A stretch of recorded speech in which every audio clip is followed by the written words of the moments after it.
সম্মানিত দিনী ভাই বোন, বলছিলাম 8 রাকাত তাহাজ্জুদ কমতে কমতে 2 রাকাতে নিয়ে আসা হয়েছে।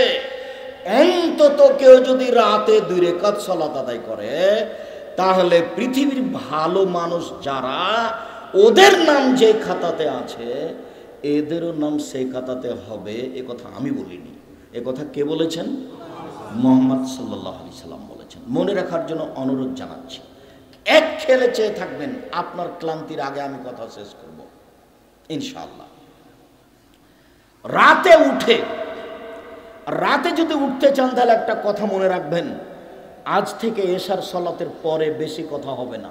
ঊর্ধ্বে 10টা, রাত 10টার মধ্যে মধ্যে ঘুমিয়ে যেতে হবে। এই ছেলে, তোমার সাথে কথা একটা জেগেছিল, সেই কথাটাই ভুলে গেছি। আজ থেকে তুমি যে ছবিওয়ালা মোবাইল আছে না, তোমার কি মোবাইলের নাম ওটার নাম কি? আচ্ছা, যাই হোক, যে মোবাইলই হোক, যেটা বড় যাতে ছবি আসে, ওই মোবাইল তোমার যদি সত্যি দিন ধর্মের জন্য ব্যবহার না হয়, তাহলে ওতে পেশাব করে দাও। ওটা আর কোনোদিন হাতে নিও না। ওটা তোমাকে ধ্বংস করেছে, তোমার বংশকে ধ্বংস করেছে, তোমার জাতিকে ধ্বংস করেছে, তোমার বিদ্যা ধ্বংস করেছে, তোমাকে কবর দিয়েছে। এটা তুমি ব্যবহার করিও না। তুমি একবারে উঠার সময়তে এইভাবে উঠবে, আস্তাগফিরুল্লাহ ওয়া আতুবু ইলাইহি, তোমার কাছে ক্ষমা ভিক্ষে চাই, তোমার কাছে ফিরে যেতে চাই, বাকি জীবন কোনোদিন আর এই মোবাইলের গায়ে হাত দেব না। আর তোমাকে আর একটা বলেছি, আজ থেকে তুমি ওই মেয়ের সাথে আর কোনোদিন কথা বলিও না, জান্নাত হবে ইনশাআল্লাহ। এটা আমি বলিনি, এ কথা আল্লাহ বলেছেন। আল্লাহ বলছেন, ওয়ানাহা নাফসা আনিল হাওয়া ফাইনাল জান্নাতে হেল মা। পৃথিবীর কোন মানুষ যদি তার প্রবৃত্তিকে ঠেকাতে পারে, আজ থেকে যদি আর অন্যায় না করে, আমি আল্লাহ তাকে জান্নাতুল মাওয়া দিয়ে দিলাম। এটা তার ওয়াদা, এটা তার ওয়াদা, তিনি ওয়াদা পূরণ করবেন। তুমি এই নাম্বার আর কোনোদিন ব্যবহার করিও না। ইহুদি খ্রিস্টান আব্দুর রহমানের বক্তব্য এক জায়গাতে বুঝতে পারেনি, সাদা চামড়ার মানুষ যারা, সাদা চামড়ার মানুষ হচ্ছে ইহুদি খ্রিস্টান। সাদা চামড়ার মানুষের একটা কথা, শয়তানের যেমন কথা, যখন আল্লাহ বললেন শয়তানকে, এই সর এখান থেকে, তুই আমার রহমত থেকে সরে যা, তখন শয়তান বলছে,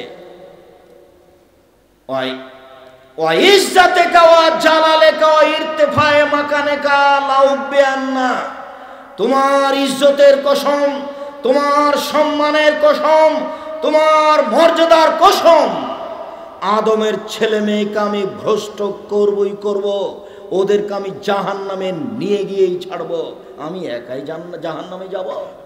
এটা তার কসম আল্লাহর সামনে। তখন আল্লাহ বলছেন,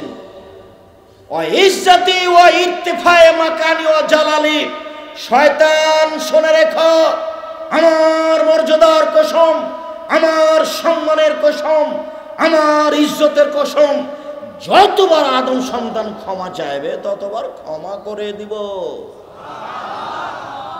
যতবার ক্ষমা চাইবে ততবার ক্ষমা করে দিব। এ আদমের ছেলে মেয়ে, তোমরা শোনো, তোমরা যেভাবে ডাকো আমি সেভাবে থাকি, তোমরা যেভাবে আশা পোষণ করো সেভাবে আমি পূর্ণ করে থাকি, তোমরা যেভাবে ডাকো আমি সেইভাবে থাকি, তোমরা যেভাবে। তুমি কত বড় পাপী আদম সন্তান, তুমি যতবার ক্ষমা চাইবে আমি ক্ষমা করে দিব। পাশাপাশি শয়তানের কথা এটা, আল্লাহর কথা এটা। তো বলবে কে? বলতে তো হবে মুখে যে আস্তাগফিরুল্লাহ, এটা তো বলতে হবে। আমি না বলে তো আর তার রহমত পেতে পারি না। সম্মানিত দিনী ভাই বোন, এই ছেলে, কোনো বাচ্চা ছেলে যেন পাশ থেকে না উঠে, আমি কাছাকাছি চলে এসেছি, ও বাচ্চা কিন্তু কথা বুঝতে পারবে না। আপনি ঘুম থেকে উঠে সূরা বাকারার শেষ, সূরা আলে ইমরানের শেষ রুকুর প্রথম 5 আয়াত পড়বেন, ইন্না ফি খালকিস সামাওয়াতি ওয়াল আরদ, 5 আয়াত পড়বেন। আর না হয় এই দোয়াটা পড়বেন, লা ইলাহা ইল্লাল্লাহু ওয়াহদাহু লা শারীকা লাহু লাহুল মুলকু ওয়া লাহুল হামদু ওয়া হুয়া আলা কুল্লি শাইইন কাদির, সুবহানাল্লাহি ওয়া আলহামদুলিল্লাহি ওয়া লা ইলাহা ইল্লাল্লাহু আল্লাহু আকবার ওয়া লা হাওলা ওয়া লা কুওয়াতা ইল্লা বিল্লাহ। এই কথা বলে অজু করে এখন যদি সালাত আদায় করেন তাহলে যা বলবেন সেটাই কবুল হবে, যা বলবেন সেটাই কবুল হবে, যা বলবেন সেটাই কবুল হবে। হাদিস বুখারী মুসলিম।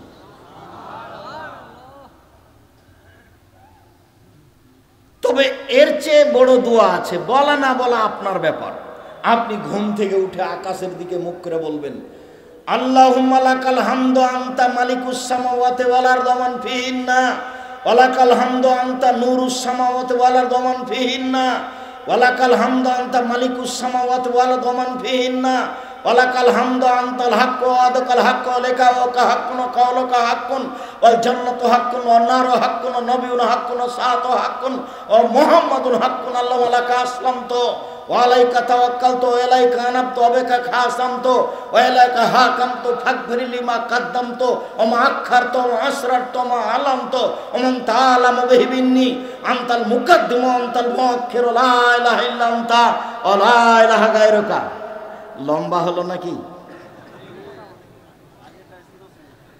তুমি তো যেদিন ম্যাট্রিক পরীক্ষা দাও তোমার ইংরেজি প্রশ্নটা মনে আছে আর রচনাটা মনে আছে কত বড়? ওর চেয়ে এটা ছোট না বড়?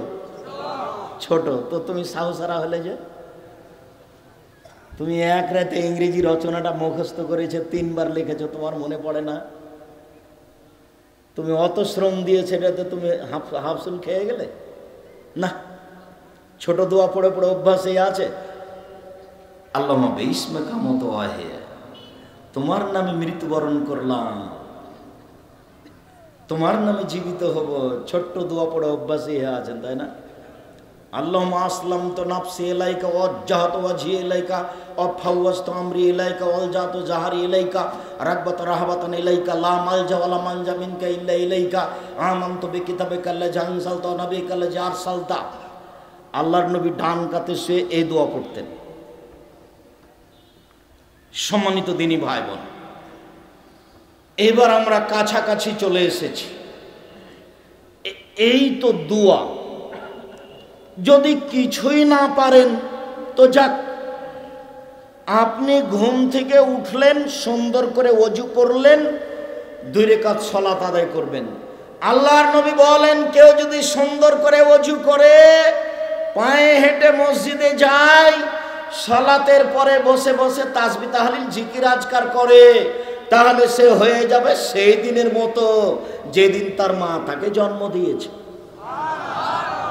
আব্দুর রাজ্জাক সাহেব, এটাও ভারী হলো, তাহলে এর চেয়ে সহজ করি। রাসূল সাল্লাল্লাহু আলাইহি সাল্লাম বলেন, কেউ যদি ওযু করার পরে বলে আশহাদু আল্লা ইলাহা ইল্লাল্লাহু ওয়াহদাহু লা শারীকা লাহু ওয়া আশহাদু আন্না মুহাম্মাদান আবদুহু ওয়া রাসূলুহু, তাহলে তার জন্য সব জান্নাতের দরজা খুলে দেওয়া হয়েছে। হ্যাঁ, এইটা সহজ, ঠিক হয়েছে, এবার ঠিক হয়েছে, এইটা সহজ। তো আমরা যে মসজিদে মক্তবে মুখস্থ করেছি, আমরা মুখস্থ করেছি।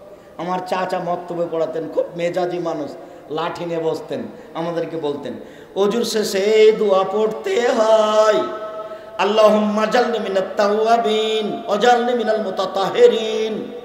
আল্লাহ, তুমি আমাদেরকে তওবাকারীর মধ্যে করো, তুমি আমাকে তওবাকারীদের মধ্যে করো, তুমি আমাকে পবিত্র ব্যক্তিদের মাঝে করো। এই দোয়া পড়লে নেকি হবে, তবে কি নেকি হবে এই কথা মুহাম্মদ সাল্লাল্লাহু আলাইহি ওয়াসাল্লাম বলেন। তবে কেউ যদি ওযু শেষে বলে আশহাদু আল্লা ইলাহা ইল্লাল্লাহু ওয়াহদাহু লা শারীকা লাহু ওয়া আশহাদু আন্না মুহাম্মাদান আবদুহু ওয়া রাসূলুহু, তাহলে জান্নাতের সব দরজা খুলে গেছে। যান, যেখান দিয়ে যাবেন যান। আব্দুর রাজ্জাক সাহেব আর আলোচনাতে বলছিলেন যে দরজা আকাশের খুলে, ও দরজা আকাশের খুলে ওটা অন্য ব্যাপার। দিন 12টার পরপরই আকাশের সব দরজা খুলে দেওয়া হয়। তাড়াহুড়া করে 12টা 5-এর দিকে 4 রাকাত সালাত আদায় করে নেবেন, তাহলে রাতের তাহাজ্জুদের সালাতের নেকি পেয়ে যাবেন 4 রাকাত। ওটা কিন্তু জোহরের সুন্নাত নয়। 12টা 2-3 মিনিট, বর্তমান 12টাতেই 12টা 5-এর দিকে সুন্দর করে ওযু করে 2 রাকাত সালাত আদায় করে নেবেন 4 রাকাত, তাহলে কত নেকি পাবো? রাতের তাহাজ্জুদের নেকি পেয়ে যাব। কোন বইয়ে পাবো এই কথা? উপদেশ। এদেশে একটা বই আছে উপদেশ, নাম শুনেছেন কোনদিন? ফাঁকি দিয়ে না জেনে নিজেকে ফাঁকি দিয়ে কি হবে বলেন? আব্দুর রাজ্জাক সাহেবের আইনে রাসূল বইটা পড়লাম না, উপদেশ বইটা পড়লাম না। আপনি আমাকে যে ভালোবাসা দেখিয়ে মাঠ ভর্তি হয়ে মানুষ বসে আছেন, ওই কথা বইও আছে, একটু পড়বেন। মাসিকা লিতেশাম পত্রিকা সবাই নিয়ে যাবেন ইনশাআল্লাহ। 20, 25, 30 টাকা কোনো বড় কথা নয়। আপনি যদি নিয়ে না যান, 30 টাকা যদি না থাকে কারো কাছে নেন, যেতে যেতে তো খরচ হয়ে যাবে।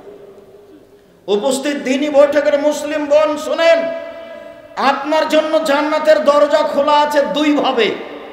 এই সুযোগ পুরুষের নেই। কিয়ামত পর্যন্ত চেষ্টা করলে এই সুযোগ পুরুষ পাবে না, এইটা শুধু মহিলাদের জন্য। আব্দুর রাজ্জাক সাহেব, আপনি তো কঠিন বক্তব্য দিয়ে রেখেছেন আমাদের ব্যাপারে। জাহান্নাম মানে মহিলা। হ্যাঁ, ঠিকই বলছেন, মহিলা মানে জাহান্নাম, জাহান্নাম মানে মহিলা। আল্লাহর নবী বলছেন, আমি যখন জাহান্নাম তাকিয়ে দেখলাম তখন দেখি শুধু মহিলা আর মহিলা। তা আমি এই কথা বলিনি, আল্লাহর নবী বলেছেন মুহাম্মদ সাল্লাল্লাহু আলাইহি ওয়াসাল্লাম। আপনাকে আমি আরে একটা কথা বলি, আল্লাহর নবী বলছেন যে 3 শ্রেণীর মানুষ জাহান্নামে যাবে যাবে। 1, মদমিনুল খাম, যারা নিয়মিত বিড়ি, তামাক, জর্দা, সিগারেট, গুল, নেশাদার দ্রব্য খায়, পান করে। 2, আর রাজলাতু মিনান নিসায়ে, যারা পুরুষের বেশধারী নারী, যারা পুরুষের জুতা স্যান্ডেল পরে, যারা পুরুষের শার্ট প্যান্ট পরে, যারা পুরুষের পোশাক পরে, এইসব নারী জাহান্নামে যাবে। তুমি জীবনে কোনোদিন, এই মেয়ে শোনো, এই মেয়ে, ফ্যাশন বোরকা পরেছো কেন? ঢিলা ঢালা বোরকা পরতে পারো না? ফ্যাশন বোরকা তো লোক দেখানোর জন্য, তোমার তো একটা ইতস্তবোধ থাকা দরকার। ঢিলা ঢালা বোরকা পরো, হাতে হাত মোজা লাগাও, পায়ে পা মোজা লাগাও, তোমার সম্মান বেড়ে যাবে। পুরুষের পোশাক পরতে হবে না, পুরুষের স্যান্ডেল পায়ে দিতে হবে না, পুরুষের গেঞ্জি গায়ে দিতে হবে না, পুরুষের প্যান্ট পরনে পরতে হবে না, পুরুষের শার্ট গায়ে লাগাতে হবে না। লাগালে জাহান্নাম হবে হবে, কথা মুহাম্মদ সাল্লাল্লাহু আলাইহি ওয়াসাল্লাম বলেছেন, আমি বলিনি। শেষে তুমিও গেলা, তোমার বাপকে জাহান্নামে দিলে। তোমার বাপের ব্যাপার আল্লাহ রাসূল বলছেন, দায়ুস আল্লাযী ইকরা ফাআলা আল খাবাসা, যে তার বাড়িতে বেহায়ার সুযোগ দিয়েছে সে হলো দায়ুস। তোমার বাপকে দায়ুস তুমি করেছো, তোমার বাপকে দায়ুস তোমার মা করেছে। মা বেটি বলে তোমার বাপকে জাহান্নামে ঠেলে দিয়েছ। তোমার বাপকে আমি বীর পুরুষ হতে বলেছিলাম। চোখ যেভাবে ঘুরে বউ সেভাবে চলে, তার নাম ক্ষমতা। চোখ যেভাবে ঘুরে বউ সেভাবে চলে, তার নাম ক্ষমতা। বউকে আদেশ করতে হয়, খালেদা কোথায় আছো, 1 গ্লাস পানি নিয়ে আসো। বউকে আদেশ করতে হয়। নিজে নিজে পানি ঢেলে নিলে বউ মনে করবে যে আমার উপরে রাগ করেছে, সেজন্য আমাকে বলে না। নিচে নিচে জুতা খুঁজতে হয় না, জুতা বলতে হয় জুতাটা খুঁজে এনে দাও। আল্লাহ রাসূল আয়েশাকে আদেশ করতেন, আয়েশা জি নাবিলিনিল খুমরা মিনাল মসজিদ, মসজিদ থেকে জায়নামাজটা দাও তো আয়েশা। তখন আয়েশা বলছেন আমি ঋতুবতী। তখন আল্লাহ রাসূল বলছেন, হাইজ কি তোমার হাতে লেগে আছে, যাও যাও মসজিদে, মসজিদ থেকে জায়নামাজটা নিয়ে আসো। হাদিস বুখারী মুসলিম। আয়েশা জি হালুমিল মুদওয়া সাজিহা, ছুরিটা নিয়ে আসো, ছুরিটা ধারালো করে নিয়ে আসো। আয়েশা রাদিয়াল্লাহু তাআলা আনহা আল্লাহ রাসূল আদেশ করতেন। বউকে আদেশ করতে হয়, ভারী হয়ে থাকতে হয় না। সম্মানিত দিনী ভাই বোন, বউকে কোনো সময় মারবেন না, গালি দিবেন না, কটু কথা বলবেন না, সব সময় প্রশংসা করবেন। একবার যদি ঠোঁট মোটা বলেন 10 বছর ভালোবাসবে না। একবার যদি রং কালো বলেন 10 বছর ভালোবাসবে না। আর জীবনেও কোনোদিন ভুলেও শ্বশুর শাশুড়িকে গালি দিবেন না। কোনোদিন যদি শ্বশুর শাশুড়িকে গালি দেন, আর যদি আপনি আগেই মারা যান, আরও যদি জীবিত থাকে, আপনার গায়ের উপরে 2টা লাথি মেরে চলে যাবে। ওর বাপকে একদিন আপনি গালি দিয়েছিলেন, সেটা তোর অন্তর কেটে আছে। আমি তোমাকে ভিক্ষা করে খেতে বলেছি, সেটা ভালো। শ্বশুরকে যৌতুক ফেরত দিতে বলেছি কাপুরুষ। আমি তোমাকে যৌতুক ফেরত দিতে বলেছি, এটা জামালপুর, মানে যৌতুকে পূর্ণ হয়ে আছে। যৌতুক ছাড়া চলে না। আব্দুর রাজ্জাক সাহেব চাপায় না বকন চলে কি? হ্যাঁ চলে, 2-1টা। তুমি ওই পারে যাও, যমুনার ওই পারে গায়েবান্ধা, শুধু যৌতুক। এই পারে আসো জামালপুর, শুধু যৌতুক। ভিক্ষা করে টাকা দিয়ে চাউল কিনে ভাত খেয়ে বাদাত কবুল হবে। যৌতুকের টাকা দিয়ে চাউল কিনে ভাত খেয়ে বাদাত কবুল হবে না, যৌতুক হারাম। ভিক্ষা করে খেতে রাজি আছে, যৌতুক নিব না। মানুষের বাড়িতে দিন মজুরি হিসাবে কাজ করে বছর শেষে একটা লুঙ্গি কিনা শ্বশুরকে দিব, শ্বশুরের টাকা দিয়ে খাটলা কিনবো না। শ্বশুরকে ফেরত দিব, ফেরত না নিলে পুড়িয়ে দেবো, সেটা আমি বাড়িতে ব্যবহার করব না। আমাকে জাতিকে দেখাতে হবে যে আমি শ্বশুরের জিনিস কিনে। দেখো তোমার বাপও মুখ নিচু করে আছে, তুমিও বাপ বেটা এইভাবে আছো কেন? লজ্জা লাগে না? বাপ বেটা ভিক্ষা করে খাও। আব্দুর রাজ্জাক সাহেব এভাবে বলছেন কেন? আমার কিছু করার নেই, ভিক্ষা করে খাবো কেন? ব্যবসা করে খাবো, বাপের জমিদারি আছে, চাষ করে খাবো, দিন মজুরি করে খাবো। আমিও তো এটা বলছি, সাহস করে দিন কাটাবো, পুরুষের মতো হয়ে দিন কাটাবো। কলা বিক্রি করে খাবো, চকলেট বিক্রি করে খাবো, যৌতুক নিব না। কলা বিক্রি করে যৌতুক নিব না, কলা বিক্রি করে খাবো, চকলেট বিক্রি করে খাবো। বছরের শেষে শ্বশুরকে একটা কাপড় কিনে দেবো, আব্বা খুব কষ্ট করে মেয়ে লালন পালন করে আমার হাতে দিয়েছেন, আপনার আমি কি দিয়ে শুকরিয়া আদায় করি? গরিব মানুষ, এনেন একটা লুঙ্গি। মোটর সাইকেল সন্ধ্যা হতে হতে ফেরত দিতে হবে। আমার শ্বশুর আমাকে খুশি হয়ে দিয়েছে। তোমার শ্বশুর ফকিরকে মোটর সাইকেলটা দিতে পারে না? তোমার শ্বশুর তো ফকিরকে দিতে পারে। মুখ খাটো করে আছো কেন বাপ বেটা? যৌতুক কালকে ফেরত দাও, আবার মুখ বড় হয়ে যাও। বলতে পারবে যে ফেরত দিয়েছিলাম, ভুল হয়ে গেছে, ফেরত দিয়েছি। আর এটা জামালপুর আর একটা খারাপ নীতি আছে, বোনকে জমি দেয় না। তখন আমি বলেছি, তোমার বাপকে যদি আমি কুকুর সিরিয়ালের চেয়ে খারাপ প্রমাণ করতে না পারি, বক্তব্য দিব না। তোমাকে এই কথা বলেছি, তোমার দাদা মারা গেছে, তোমার বাপ জমি নিবে সকালে আর তোমার ফুফু নিবে বিকালে, এরকম নাই একসাথে। সকাল বিকাল প্রমাণ করতে পারো না, সেখানে 10 বছর হলো তোমার দাদা মরা, এখনো জমি তোমার বাপ ভোগ করে। তোমার বাপ শিক্ষিত মানুষ কে বলেছে?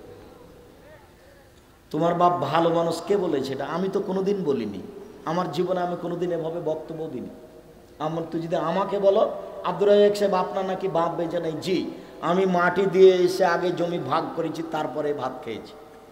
যদি আমি তো একটু জমি চিনি, আমার বোনের স্বামীরা করে, আমার ছোট ভাই জমি চিনেন, ও বরিশাল মডেল কলেজের শিক্ষক, ও জমি সব দেখেনি। তা আমরা তো বেঁচে আছি, আমাদের তো দিন কাটে। মন মানুষের তো একটু বড় করেন। ও তো আপনার বোন, ও তো আপনার বাপের মেয়ে। আপনার এই জমির উপরে আপনার এভাবে লোভ হলো কেন? এটা তো হারাম। আপনার ইমানি কাজ করবে, বোনেরাকে ডেকে বলতে হবে, বোন আপনারা বলো তোমরা কোনটা নিবে। এতটুক বোনেদের বলা উচিত যে ভাই এটা বাপের ভিটে, আমরা তো শ্বশুর বাড়ি চলে গেছি, ভিটা বাদ দিয়ে তুমি জমি ভাগ করো, যেভাবে করো করো। তুমি যদি মনে করো যে ভিটাটার সব বাবদ আমাদেরকে আবাদি জমি 1 কাঠা বেশি দিয়ে দিবা, তো সেটা দিতে পারো। ভিটে নিয়ে আমরা পিড়াপিড়ি করতে চাই না, কিন্তু আমরা এই ভিটাতে এসে বসবাস করবো না। আল্লাহ আমাদের দিয়েছে, স্বামী দিয়েছে, আমরা করি খাই থাকি। এটা বোন বলতে পারে, শতবার বলতে পারে, বলাই ভালো।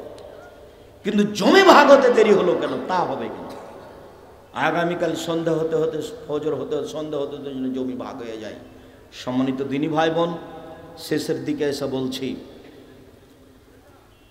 রাসূল সাল্লাল্লাহু আলাইহি সাল্লাম বলছেন যে লাইসা শাইউন ইনদাল্লাহি আকরামু ইনদাল্লাহি আকরামু মিনাস সাওয়াল, চাওয়ার চেয়ে আল্লাহর কাছে কোনো কাজ ভালো নেই।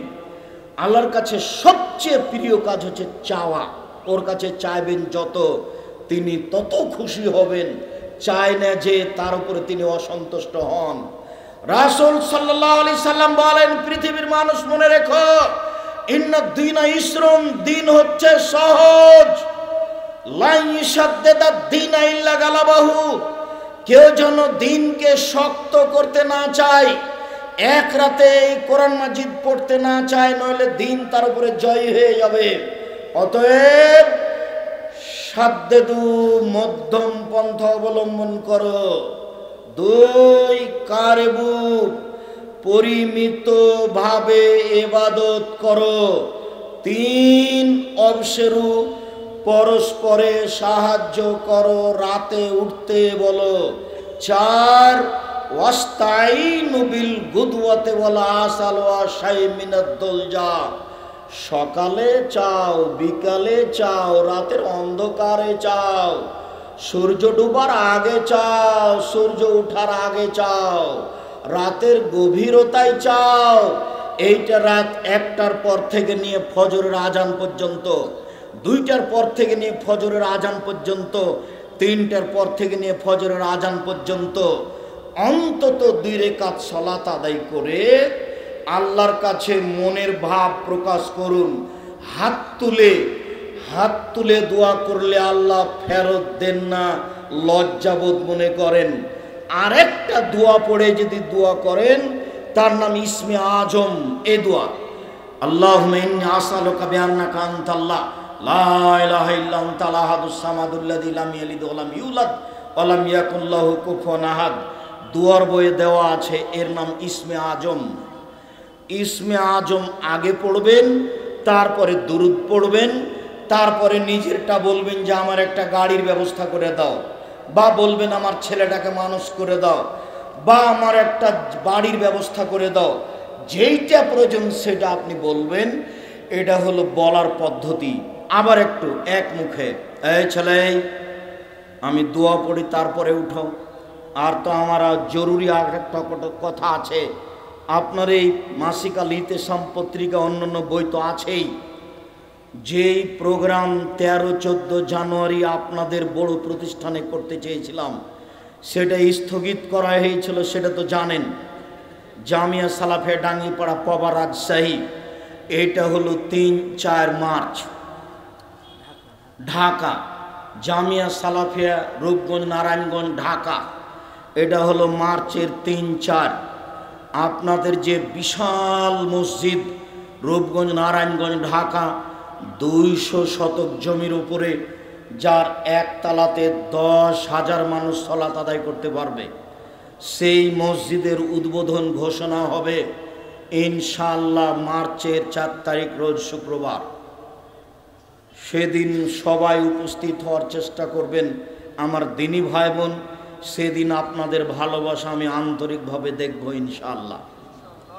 সাথে সাথে 11ই মার্চ জামিয়া সালাফিয়া তেঘরা বিরল দিনাজপুর, রোজ শুক্রবার জুমার খুতবা দিয়ে জামিয়া সালাফিয়া তেঘরা বিরল দিনাজপুর আরম্ভ হবে ইনশাআল্লাহ।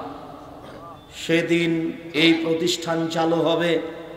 আর এই 4 মার্চ বায়তুল হাম জামে মসজিদ উদ্বোধন হবে বৃহস্পতিবার, শুক্রবার, মার্চ 3-4। সব দিনী ভাই বোনকে আমি উপস্থিত হওয়ার জন্য অনুরোধ জানাচ্ছি। এই দুটো জরুরি ঘোষণা। এরপরে সংক্ষিপ্ত কথা, রাতে উঠবেন, দোয়া পড়বেন, সুন্দর করে ওযু করবেন, 2 রাকাত সালাত আদায় করবেন, তারপরে ইসমে আজম পড়বেন, তারপরে দোয়া পড়বেন, তারপরে হাত তুলে দোয়া করবেন।